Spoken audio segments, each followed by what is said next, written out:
আলাইকুম। আমরা আজকে এই ওয়েবসাইটটা আমরা দেখব যে কীভাবে আমরা বেসিক সেটিংসগুলো দেখব আর কীভাবে ক্যাটাগরি ম্যানেজ করতে হয়, কীভাবে পপুলার ক্যাটাগরি অ্যাড করতে হয় এবং ক্যাটাগরি ওয়াইজ প্রোডাক্ট অ্যাড করতে হয় সেই বিষয়গুলো দেখব এবং কীভাবে আমরা প্রোডাক্ট ক্রিয়েট করব সেটাও দেখব। তো সবার আগে আমরা যদি আমরা ওয়েবসাইটের ড্যাশবোর্ডে চলে যাই। ড্যাশবোর্ডে গেলে আমরা প্রথমেই যে জিনিসগুলো দেখতে পাচ্ছি যে এখানে আমরা যদি প্রোডাক্ট ক্রিয়েট করতে যাই, প্রোডাক্টে কিছু এলিমেন্ট আছে, যেমন হচ্ছে ব্র্যান্ড, সাইজ, কালার এবং ক্যাটাগরি। এই জিনিস category, sub category, child category, এই বিষয়গুলো আছে। তো প্রোডাক্ট ক্রিয়েট করার জন্য সবার আগে আমাদের ক্যাটাগরি ক্রিয়েট করতে হবে। তো এবং আমাদের এখানে হোম পেজে আমরা দেখছি প্রথমে আমরা ক্যাটাগরি ক্রিয়েট করব। তো যদি আমরা ক্যাটাগরি ক্রিয়েটে যাই, আমাদের এখানে সবগুলো ক্যাটাগরি আছে। আমরা ক্যাটাগরিগুলোকে অ্যাক্টিভ ডিঅ্যাক্টিভ এখানে করতে পারবো। আর নতুন করে যদি অ্যাড নিউ ক্যাটাগরি অ্যাড করতে যাই, প্রথমে আমরা ক্যাটাগরির একটা ইমেজ দেবো। এই ইমেজটা কোনটা? এই ইমেজটা হচ্ছে এই ইমেজটা 200x200 এখানে দেওয়া আছে। তো এখানে আমরা 200x200 একটা ইমেজ অ্যাড করবো। এখানে আমরা 1500x500 সাইজের একটা ইমেজ অ্যাড করবো। এই ইমেজটা হচ্ছে যে আমাদের ক্যাটাগরি ওয়াইজ যে একটা ইমেজ থাকে সেটা এখানে আসবে। সো আমরা এখানে একটা ক্যাটাগরির নাম দেবো, ক্যাটাগরির ব্র্যান্ড দেবো। লাইক আমরা যদি একটা ক্লিক করি, যে কোনো একটা ছবি অ্যাড করি, আমরা এনিথিং, জাস্ট একটা এখান থেকে আমরা একটা ব্যানার অ্যাড করি, এই ব্যানারটা অ্যাড করি এবং আমরা একটা নাম দিই টেস্ট ক্যাট 4। স্ল্যাগটা অটোমেটিক চলে আসবে। এখানে যে নাম দেবো সেটা অটোমেটিক এখানে চলে আসবে, ওখানে দেওয়ার দরকার নেই। প্রায়োরিটিটা হচ্ছে ক্যাটাগরিটা আসলে কোন প্রায়োরিটিতে শো করবে, কতটা আগে কতটা পরে। আমরা ক্যাটাগরি প্রায়োরিটি জাস্ট একটা দিয়ে দিই 3 অ্যাক্টিভ, আমরা সেভ দিয়ে দিই। আমাদের ক্যাটাগরিটা ক্রিয়েট হয়ে যাচ্ছে।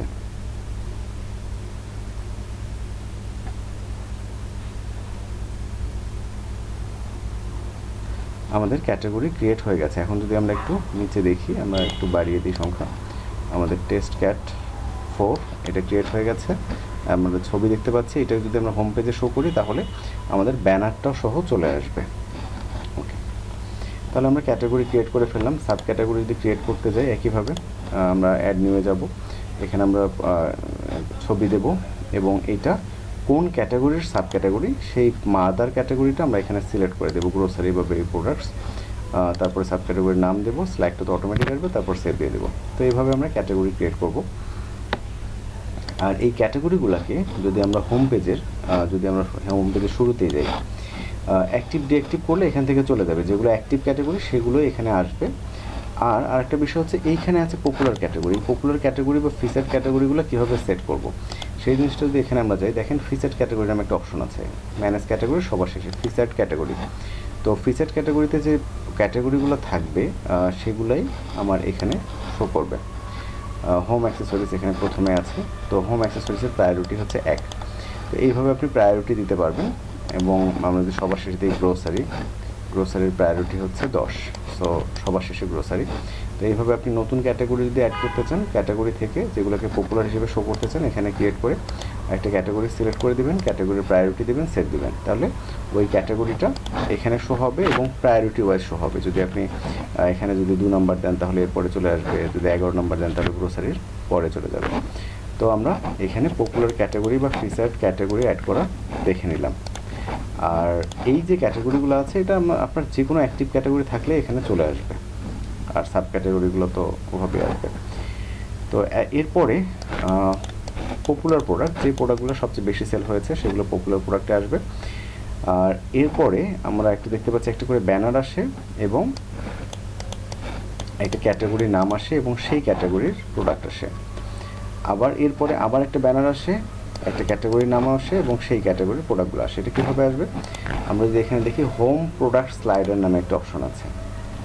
এখানে যে ক্যাটাগরিগুলোকে আমি অ্যাড করব, অ্যাড নিউ করে আমরা যে কোনো একটা ক্যাটাগরি সিলেক্ট করতে পারি, এনিথিং।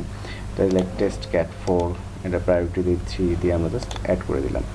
তো আমরা এটা অ্যাড করি। যদি এই ক্যাটাগরির প্রোডাক্ট থাকে, এই ক্যাটাগরির আন্ডারে প্রোডাক্ট থাকে, তাহলে সে ব্যানার সহ এখানে চলে আসবে। আর যদি প্রোডাক্ট না থাকে তাহলে তার প্রোডাক্টগুলো আসবে না এখানে।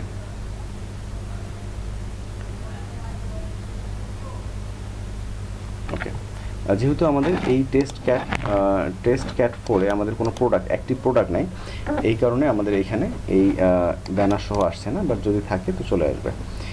আর আমরা হোম পেজে যে প্রোডাক্টগুলো শো করতে চাই, আমরা এখনও ক্যাটাগরিটাই দেখছি। এখন ক্যাটাগরি যে হোম প্রোডাক্ট স্লাইড থেকে আমরা এই ক্যাটাগরিগুলো অ্যাড করে নিলাম। এখন কথা হচ্ছে যে এই যে ক্যাটাগরিগুলো আমরা অ্যাড করছি, এই এক একটা ক্যাটাগরিতে অনেকগুলো প্রোডাক্ট থাকতে পারে। তো কোন প্রোডাক্টগুলো আমার হোম পেজে শো করবে সেটার জন্য আমাদের একটু প্রোডাক্ট লিস্টে যেতে হবে। আমরা যদি প্রোডাক্টে যাই, প্রোডাক্টের জন্য আমরা যখন একটা প্রোডাক্ট লিস্টে যাব, এইখানে দেখেন আমার প্রোডাক্টের পুরো লিস্টটা শো করছে এবং ইজ রিকমেন্ডেড এবং স্ট্যাটাস অ্যাক্টিভ। যদি রিকমেন্ডেড ইয়েস থাকে তাহলে সেই প্রোডাক্টগুলো আমার হোম পেজে শো হবে। এই ক্যাটাগরি হোম অ্যাক্সেসরিজে যদি হোম অ্যাক্সেসরিজ ক্যাটাগরিটা আমি যদি নিয়ে আসি হোম পেজে, তাহলে যে প্রোডাক্টগুলোকে আমার রিকমেন্ডেড ইয়েস থাকবে সেগুলোই আমার এখানে চলে আসবে, আর বাকি প্রোডাক্টগুলো আমার এই ক্যাটাগরিতে গেলে তখন আমি দেখতে পারবো, আদারওয়াইজ বাকি প্রোডাক্টগুলো আমি দেখতে পারবো না। তো এটাই হলো প্রসেস। এখন যদি আমরা ক্যাটাগরি প্রোডাক্ট ক্রিয়েট করতে যাই, প্রোডাক্ট ক্রিয়েট করার জন্য আমাদের আরও কিছু জিনিস দরকার হয়, যেমন ক্যাটাগরি বিষয়টা আমরা দেখে ফেললাম। এখন আমরা ব্র্যান্ড দেখব, এখান থেকে আমরা ব্র্যান্ড ক্রিয়েট করতে পারবো। অ্যাড নিউ করে এখানে আমরা ব্র্যান্ডের ছবি, ব্র্যান্ডের নাম সিলেক্ট দিয়ে সেভ দিলেই হবে। আবার এক্সিস্টিং যে ব্র্যান্ডগুলো আছে সেগুলোকে অ্যাক্টিভ বা ডিঅ্যাক্টিভ করতে পারবো অথবা ডিলিট করতে পারবো। একইভাবে যদি আমাদের কালার সাইজ কোনো প্রোডাক্টে থাকে সেগুলোতে আমরা কালার এবং সাইজ অ্যাড করে নিতে পারবো এখান থেকে, যেগুলো প্রোডাক্ট অ্যাড করার সময় লাগতে পারে। এবং আমরা সাইজ দেখছি কালারের ক্ষেত্রে তাই। আমাদের যদি কালার, সাইজ, ব্র্যান্ড এবং ক্যাটাগরি অ্যাড করা হয়ে যায়, দেন আমরা প্রোডাক্ট অ্যাডে যাব। ক্রিয়েট প্রোডাক্টে ক্লিক করব। ক্রিয়েট প্রোডাক্ট করে এখান থেকে আমরা প্রোডাক্ট অ্যাড করে ফেলবো। যদি আমরা টেস্ট প্রোডাক্ট অ্যাড করি এখান থেকে ক্লিক করে আমরা এখানে ইমেজ দিয়ে দিই, ধরেন আমরা টি শার্ট অ্যাড করবো, আর এখানে আমরা মাল্টি ছবি দিয়ে দেবো যদি প্রোডাক্টের মাল্টি ছবি থাকে। এটা প্রোডাক্টের নাম দিয়ে দিই, like test product T shirt. Okay, category দিয়ে দিই, এখানে কী ক্যাটাগরি দিতে পারি আমরা, ফ্যাশন অ্যান্ড লাইফস্টাইল নামে ক্যাটাগরি আছে, তো এটাতে আছে makeup, so sub category makeup দিয়ে দিলাম আমরা, জাস্ট আপনি টেস্ট করার জন্য এটা। এরপরে আমরা প্রাইস দিয়ে দিব, ধরেন আমরা প্রাইস দিয়ে দিলাম 1200 টাকা, অফার প্রাইস 1100 টাকা। ওকে, 1111 টাকা। স্টক কোয়ান্টিটি দিলাম, র্যান্ডম একটা স্টক কোয়ান্টিটি দিয়ে দিলাম। প্রোডাক্টের ওয়েট দিলাম, ধরুন যে 1 কেজি, 1 কেজি, আপনি এখানে কেজি সেট করে দিতে পারেন। এখানে আমরা ডেসক্রিপশন দিলাম, টেস্ট ডেসক্রিপশন। ওকে, ফাইন। এখান থেকে আপনি টপ প্রোডাক্ট নেওয়ার এভাবে সেট প্রোডাক্টগুলো দিতে পারবেন সেট করে। আর দেন আপনার স্ট্যাটাস অ্যাক্টিভই থাকবে, এখানে যদি ভেরিয়েশন নেই, সো দেওয়ার দরকার নেই, আপনি সেভ দিয়ে দেবেন। তো এভাবেই প্রোডাক্ট ক্রিয়েট হবে। ওকে, টেস্ট প্রোডাক্ট টি শার্ট আমরা যদি দেখি, প্রোডাক্টটাকে আমরা ফ্যাশন অ্যান্ড লাইফস্টাইলের মেকআপ ক্যাটাগরিতে অ্যাড করেছিলাম। যদি আমরা ওখানে যাই, ফ্যাশন অ্যান্ড লাইফস্টাইল, এখানে মেকআপ ক্যাটাগরিতে যদি আমরা ভিতরে ঢুকি, দেখবেন এই টি শার্টটা চলে আসছে আমাদের এখানে। আমরা 1200 টাকা এবং টেস্ট প্রোডাক্ট 1111 টাকা আমরা দিয়েছিলাম প্রোডাক্টের অফার প্রাইস। আমরা যেখানে যাই, এখান থেকে আমরা সবগুলো ছবি দেখতে পারবো, কী কী ছবিগুলো অ্যাড করেছি, এবং এখান থেকে আমরা অ্যাড টু কার্ট করতে পারবো। তো এই ছিল মোটামুটি প্রোডাক্ট ট্যাগের বিষয়টা।